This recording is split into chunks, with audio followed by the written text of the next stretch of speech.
লোকালয় থেকে উদ্ধার বিশাল আকারের রক পাইথন।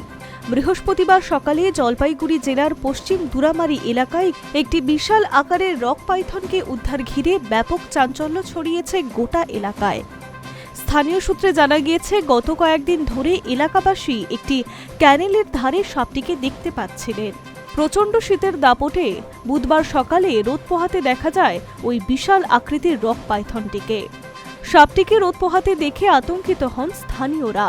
প্রথমে এলাকার পঞ্চায়েত সমিতির সদস্য দেবর্ষী বিশ্বাসকে বিষয়টি জানান স্থানীয়রা। তিনি দ্রুত বিন্নাগুড়ি ওয়াইল্ড লাইফ স্কোয়াডে খবর দেন। বন দপ্তর কর্মীরা ঘটনাস্থলে পৌঁছানোর আগে কয়েকবার সাপটি লুকিয়ে পড়লেও পরে স্থানীয়দের সক্রিয় সহযোগিতায় সাপটিকে উদ্ধার করতে সক্ষম হন বনকর্মীরা। আমি বানারহাট পঞ্চায়েত সমিতির সদস্য দেবর্ষী বিশ্বাস বলছি। গতকালকে শিমুলঝুড়াতে একটি অজগর সাপ বেরিয়েছিল।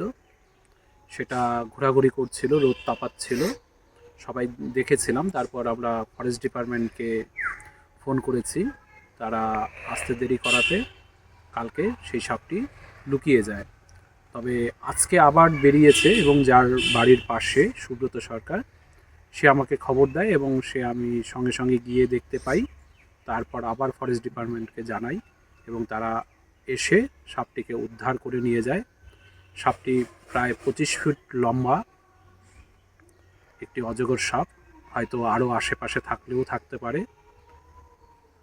তো সাপটি উদ্ধার করাতে আমরা খুব খুশি হয়েছি এবং আমাদের দুশ্চিন্তা মুক্ত হয়েছে, কারণ কি আমরা খুব দুশ্চিন্তার মধ্য দিয়ে কাটাচ্ছিলাম দুদিন ধরে। নমস্কার। পরবর্তীতে বিন্নাগুড়ি ওয়াইল্ড লাইফ বিভাগের কর্মীরা রক পাইথনটিকে নিরাপদে উদ্ধার করে নিয়ে যান। বন দপ্তর সূত্রে খবর, উদ্ধার হওয়া সাপটি সম্পূর্ণ সুস্থ রয়েছে। প্রয়োজনীয় পর্যবেক্ষণের পর সেটিকে নিরাপদে জঙ্গলে ছেড়ে দেওয়া হবে। High news network.